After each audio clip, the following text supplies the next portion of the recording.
I'm in Cardiff, and you may wonder, what's he doing in Cardiff? Well, the reason I'm in Cardiff is there's quite a relationship between Cardiff and the Isle of Bute, really through the Marquesses. Across the road from me is Cardiff Castle. Cardiff Castle started off as a Roman fort, and I think around about the 11th century it was taken over by the Normans and expanded, but at some point it came into the possession of the Marquesses of Bute, family. And occasionally the Marquesses would actually stay there. They spend most of their time on the Isle of Bute, a bit in the borders, but mostly stayed in the Isle of Bute. But occasionally they'd come and stay here. But the second Marquess, they say that he really helped build Cardiff because they had a lot of land here, but he realised there was coal under the land, and the coal was quite special because it was kind of smokeless coal, so it became very popular. And he got a dock built, and that really facilitated the export of the coal. And this is what, the population of Cardiff increased, the Industrial Revolution and so on. So the second Marquess, he died, and then the third Marquess, he wasn't concerned so much to do with business, he was more concerned with spending all the money. And through his architect, Burgess, they refurbished the castle here. It's got a lot of similarities to Mount Stuart because it was also Burgess that kind of redesigned Mount Stuart. And so they call this Victorian Gothic, and it really is a good style. So we'll see quite a lot of the kind of strange things and symbolism and so on.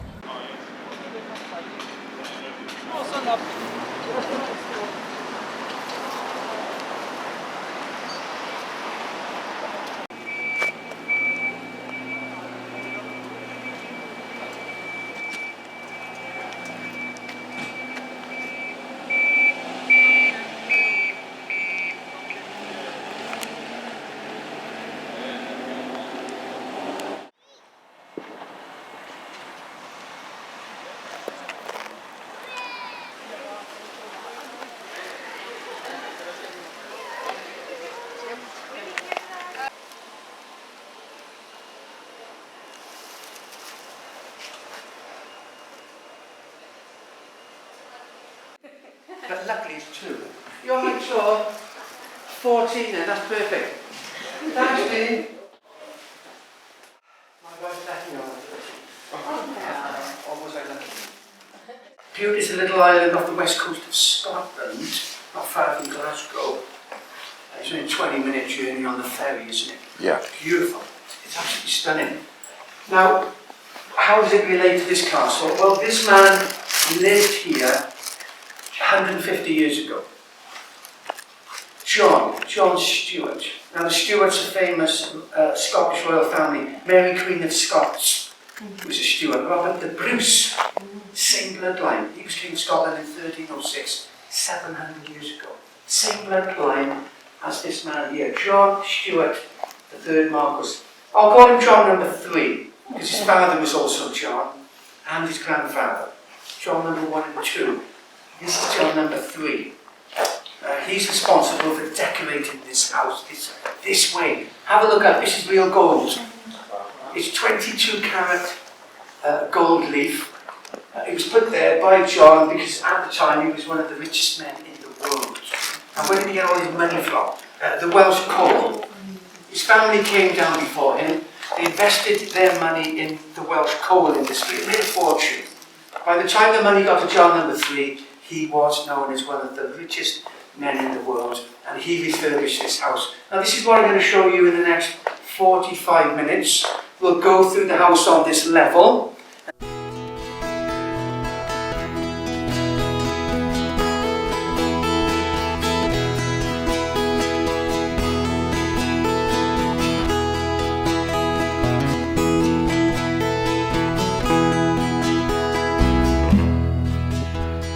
The children's room, the nursery.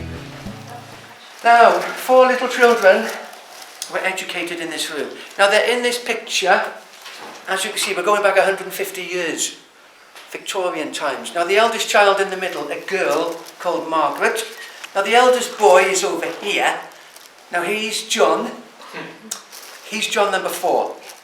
And then his son becomes John number 5. So on, all the way to number 8. Little Lord Ninian, Lord Colnham, 3 boys, 1 girl.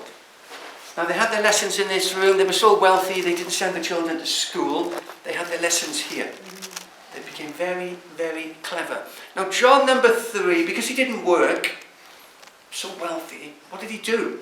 Well, he studied languages. Now John number 3 could understand 21 different languages. The children could understand 5 languages by the time they were 10 years of age. Now how did they do it? They didn't have computers 150 years ago. So they read loads of books, and they brought the teachers here, had private tuition, paid off. They became very clever.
So this, of course, is the second Marcus, and he was the one that really,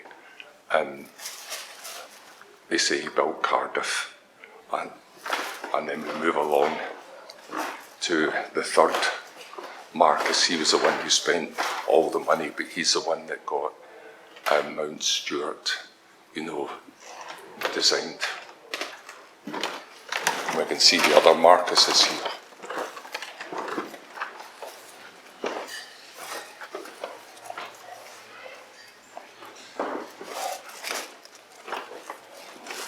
Right down to the Marcus who died just a few years ago, who became a racing driver.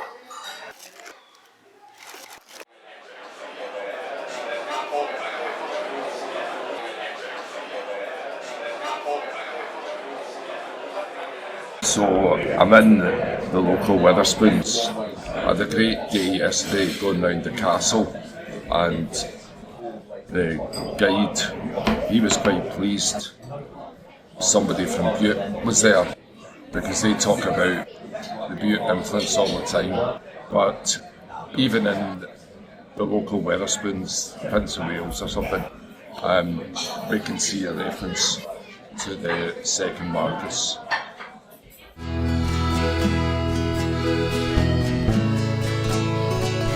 I'm up at Castle Koch, and that actually means the Red Castle in Welsh.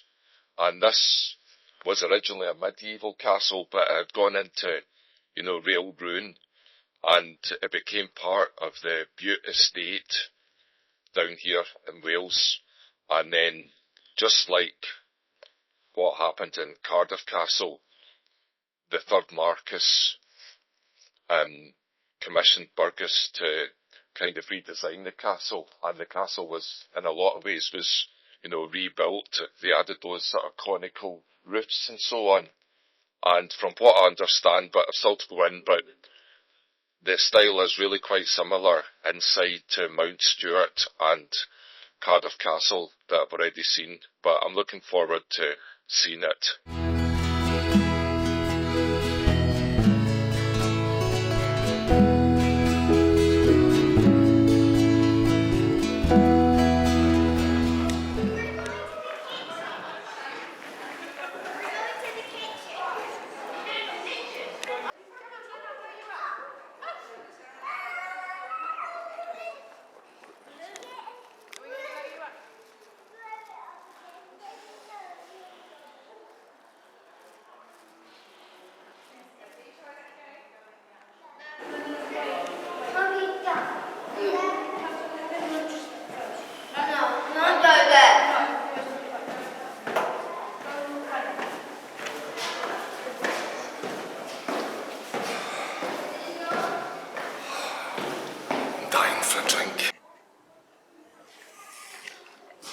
So they actually, had a vineyard here from something like 1870 to the First World War, and at the time it was the only vineyard in the UK.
Knock, knock. Who's there? Doctor. Doctor Who? That's right. It was featured in a few episodes of Doctor Who. It's no surprise to learn that this beautiful place has been used in quite a few movies and also is featured in a few episodes of Doctor Who.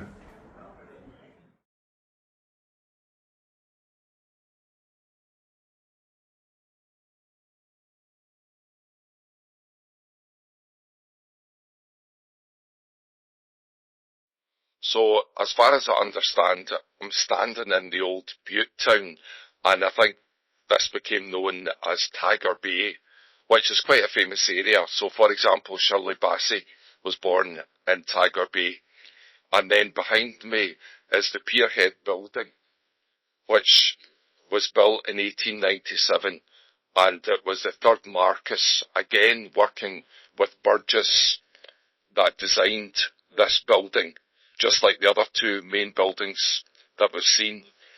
Burgess unfortunately died. He caught a chill when he was out at Castlecock and he didn't recover from that. So the building designs were completed by another architect, William Frame.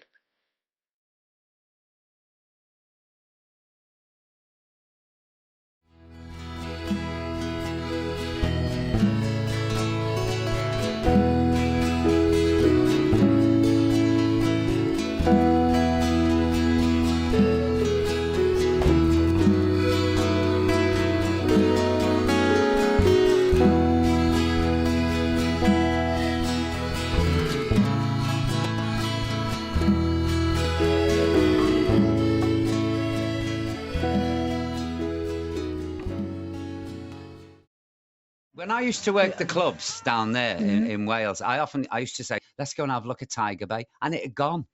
Completely, and I was so upset, and I wrote a letter to the mayor and said, I was born there, and now I don't know where I belong. I was born in Tiger Bay. It's called Bute Town. It's now Tiger Bay. It's back on the map. It's back on the map. But it's Bute Town is nothing in comparison to the name Tiger Bay. Oh, it was Tiger Bay. Was it tough, it really Tiger was Bay? Tough. Yeah. Yes. Yeah.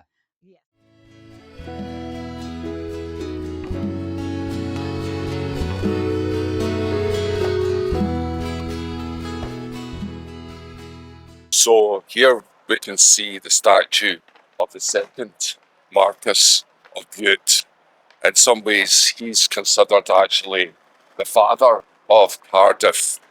It's kind of a bit strange because he didn't actually spend that much time in Cardiff, but apparently from Mount Stuart, he really kept on top of things that were happening here in Cardiff, because there was a real communication back and forward with his agents. So apparently there was 3 or 4 letters a week went back and forward, and it's quite good because they still have those letters, and so they can have quite a detailed idea of, you know, what was going on, because I've got a copy of that correspondence.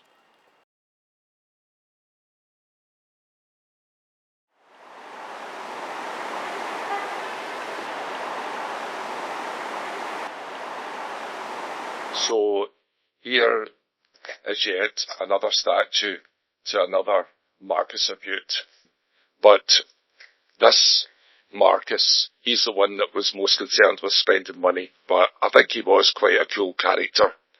And he became the mayor of Cardiff, and this was actually, you know, a proud achievement for him, because he felt they didn't need to ask him, and they actually didn't. He was surprised when he was asked. So, unlike many other things he was born into, he felt that this was something that people asked him to do because of his personality rather than who he was.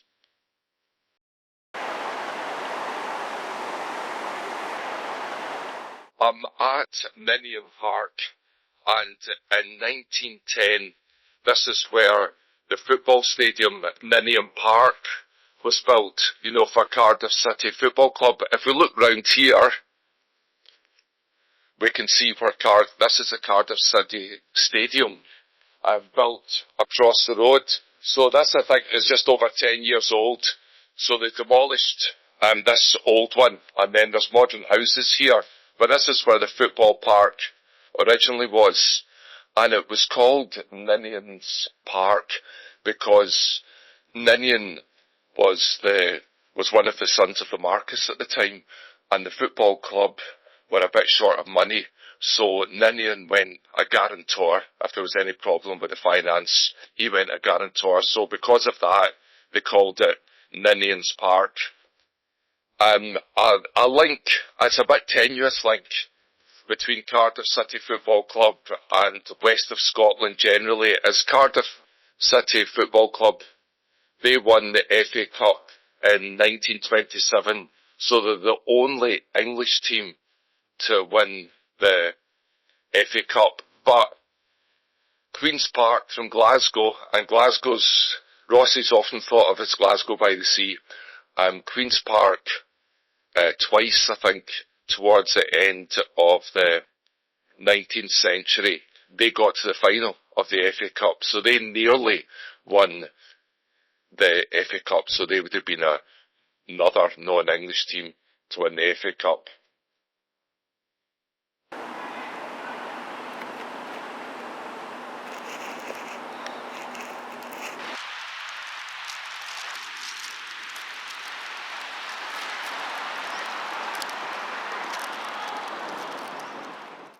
Another Scottish link is, very unfortunately, it was at this stadium that Jock Stein died. You know, of course, he used to be the Scottish and Celtic manager.